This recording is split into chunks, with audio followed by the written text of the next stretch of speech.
Hey guys, this is Melissa Bachman. Are you ready to stop spooking deer before it's even time to hunt them? Then you need the new Flex S Dark cellular trail camera from SpyPoint. With a no-glow flash option, long-lasting solar power, and a ton of settings that can be changed anytime through the SpyPoint app, there are no more excuses for letting your deer get wise before the season even starts. So check it out for yourself and see why the SpyPoint Flex S Dark is the unstoppable and undetectable scouting tool you need for your next hunt. Join us at a Friends of NRA event where freedom, fun, and firearms come together like nowhere else. With more than 600 events held across the country, there's always one happening near you. From exciting games to exclusive auctions featuring one-of-a-kind firearms and gear you won't find anywhere else. Whether you're a lifelong hunter, a competitive shooter, or simply passionate about defending freedom, there is a seat for you. Visit friendsofnra.org to find an event near you and get ready for a night you won't forget. Howdy, folks, and welcome to another edition of the Hunter's Brief by the Hunting Stories Podcast, your trusted source for the latest news from the world of hunting, wildlife conservation, public lands, and outdoor ethics. It's the week of September 19th. I'm your host, Michael, speaking to you from the foot of the Rockies in Erie, Colorado. Whether you're heading to the elk woods, scouting ducks, or just love staying connected with wildlife and wild places, we've got you covered. This week, we'll talk about 2 missing elk hunters in the Sangre de Cristos, Cornell students who skinned a bear in their dorm kitchen, new opportunities on public lands, one state's invitation to take a kid hunting, and the federal government rolling back a conservation rule, and much more. Let's dive in.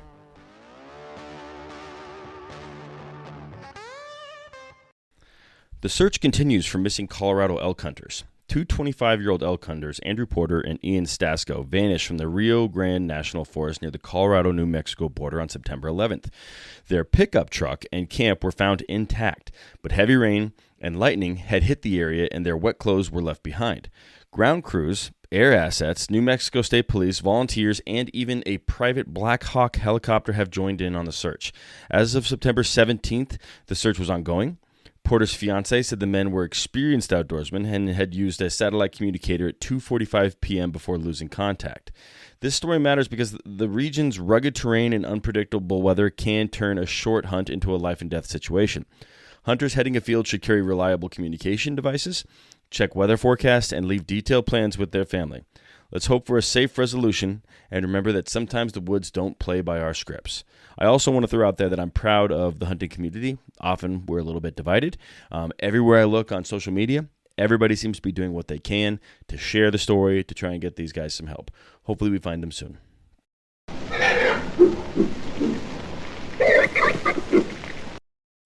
Cornell students process black bear in dorm kitchen.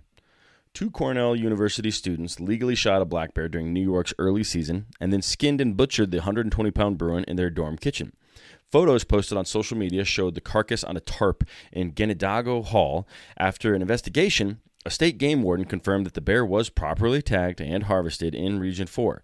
Processing wild game in a dorm doesn't violate university policy, and the unusual scene sparked debate on campus about hygiene, wildlife law, and whether the students should have used an off-campus facility. For hunters and conservationists, the story highlights a general shift as younger hunters adapt to urban and collegiate environments. It's also a reminder to respect shared spaces and communicate clearly with non-hunters. At least these roommates now know the difference between midterms and backstraps.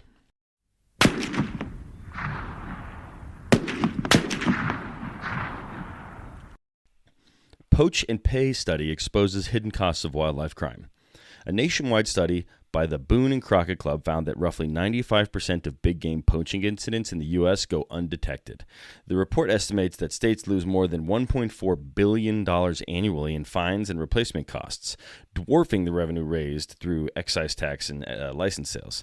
Researchers surveyed hunters, landowners, wardens, and prosecutors, and even received anonymous input from self-identified poachers.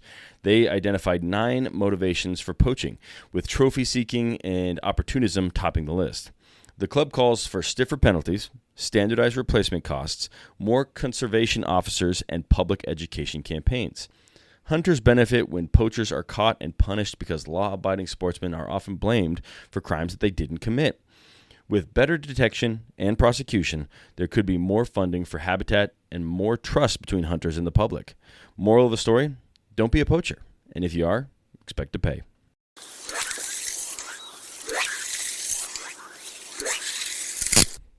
Missouri elk poachers have been sentenced. A year-long investigation by the Missouri Department of Conservation culminated in the conviction of 3 men for killing and abandoning a mature bull elk during the 2023 deer season. Michael K. O'Neill of DeSoto pleaded guilty on September 3rd to illegally killing the elk.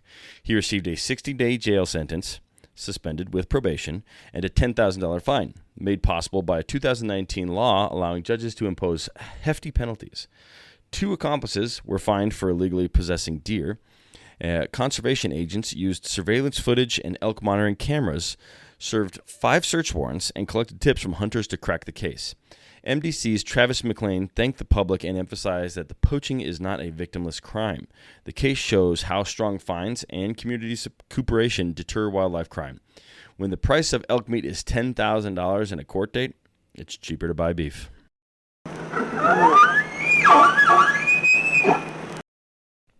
Minnesota promotes Take a Kid Hunting Weekend. The Minnesota Department of Natural Resources declared September 20th and 21st Take a Kid Hunting Weekend. Adults accompanied by a youth under 16 can hunt small game without a license. Mentors must follow all regulations and ensure the youth has a firearm safety certificate. The DNR also invited deer hunters to submit online field logs detailing observation of deer and other wildlife to improve population estimates. Introducing youngsters to hunting builds future participation and support for conservation funding through license sales and federal excise taxes.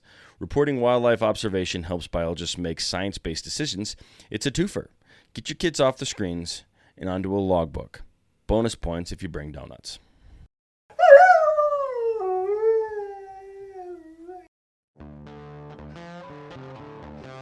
Running an outdoor business is a grind.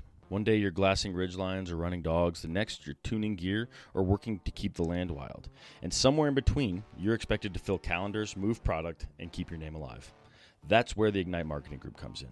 They work with outfitters, gear brands, and conservation groups to tell your story the way it deserves to be told, and to put it in front of the people who live for this lifestyle.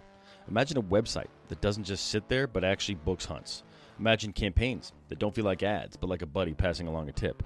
Imagine your story reaching more hunters, anglers, and outdoor enthusiasts who get it and who want it. That's what Ignite does. No gimmicks, no flash, just real growth for people who belong in the outdoors. Don't just market, ignite it. Learn more at ignitemarketinggp.com/outdoors.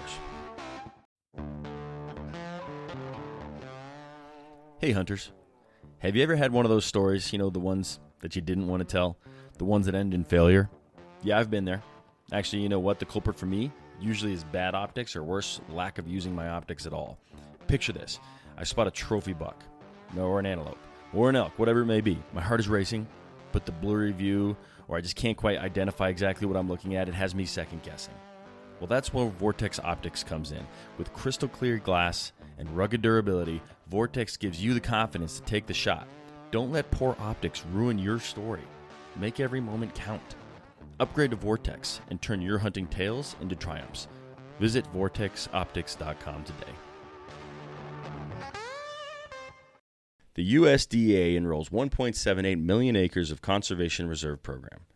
The U.S. Department of Agriculture Farm Service Agency accepted 1.78 million acres into the Conservation Reserve Program for 2025, bringing total enrollment to 25.8 million acres. The CRP pays farmers to convert marginal cropland into wildlife habitat and vegetative cover, improving water quality and soil health. FSA Administrator Bill Beam says Kansas, South Dakota, and Colorado led the nation in newly accepted acres and called the enrollment a testament to producers' commitment to conservation. For hunters and anglers, CRP lands often provide upland bird and small game habitat, and many are open to public access through state walk-in programs. The more land enrolled, the more pheasants, quail, and pollinators there will be. Think of it as paying farmers to grow cover instead of corn, and everyone, including the deer, eats it up.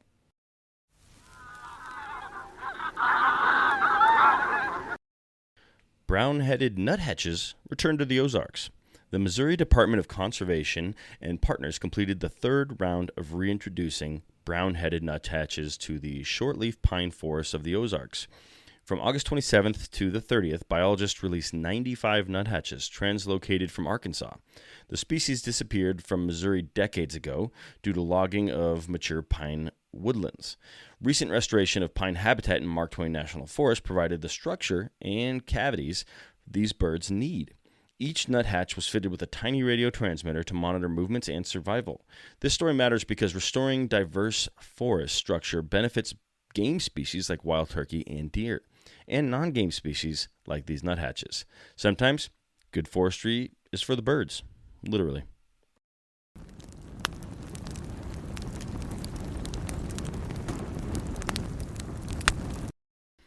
Idaho Steelhead Research, Science Meets Anglers. A collaborative project between the U.S. Geological Survey's Idaho Cooperative Fish and Wildlife Research Unit, that's a mouthful, and Idaho Fish and Game studied the behavior of hatchery and wild steelhead. Using acoustic telemetry and angler surveys, researchers found that catch and release mortality for wild steelhead in popular nervous waters was only about 1.6%, much lower than the 5% previously assumed. Anglers tend to target hatchery fish for harvest while voluntarily releasing wild steelhead, helping avoid overharvest.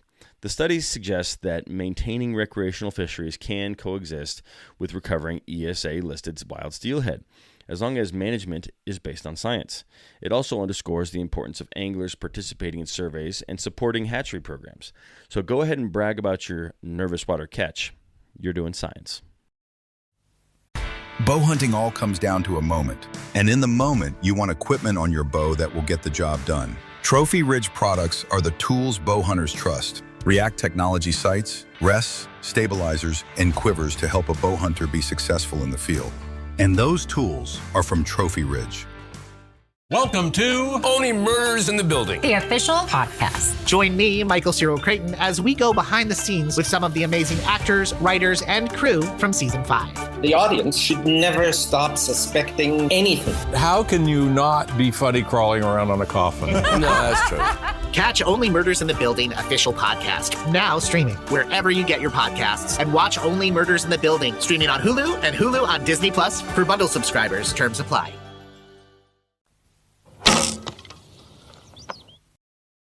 This one's come up a few times, but the Interior Department proposes repeal of BLM public lands rule. On September 11th, the U.S. Department of Interior announced plans to rescind the Bureau of Land Management's public lands rule, which was finalized earlier this year. The rule would have put conservation on equal footing with other uses like grazing, mining, and energy development. Montana Senator Steve Daines and Secretary Doug Burgum argue the rule created unnecessary regulatory burdens and should be scrapped. Conservation groups, including Backcountry Hunters and Anglers and the Center for Western Priorities, counter that 90 to 92% of the 150,000 public comments supported the rule. Critics warn that rescinding the rule prioritizes fossil fuel extraction and could reduce tools like restoration and mitigation leases. Hunters and anglers should follow the 60-day comment period and speak up for balanced management. After all, you can't hunt on a drill pad unless you're after prairie dogs.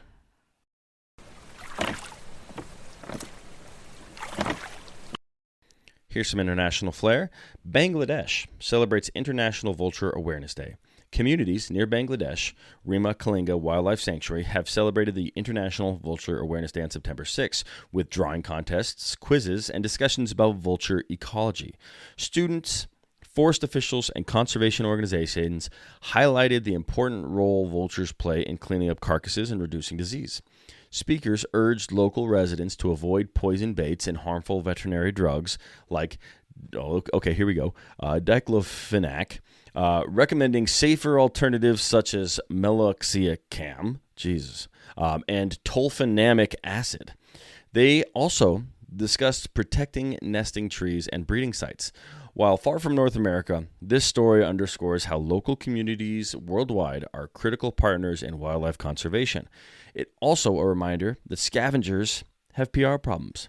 Perhaps we should rebrand them as sanitation specialists.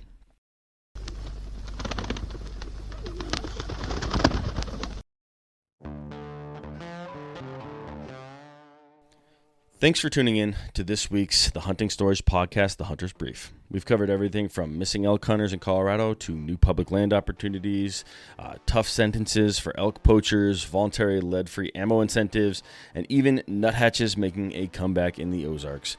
Remember to stay informed, get involved in public comment periods, and mentor the next generation of hunters. If you enjoyed this episode, please subscribe, leave a review, and share it with a friend. Also, if you have some conservation stories you'd like us to share, please reach out. We'd love it when people give us stories so that we can share what's going on in your neck of the woods. Other than that, join us on Monday for our storytelling episode and send feedback or topic suggestions anytime. Until then, enjoy the hunt, respect the land, and stay safe out there. Happy hunting.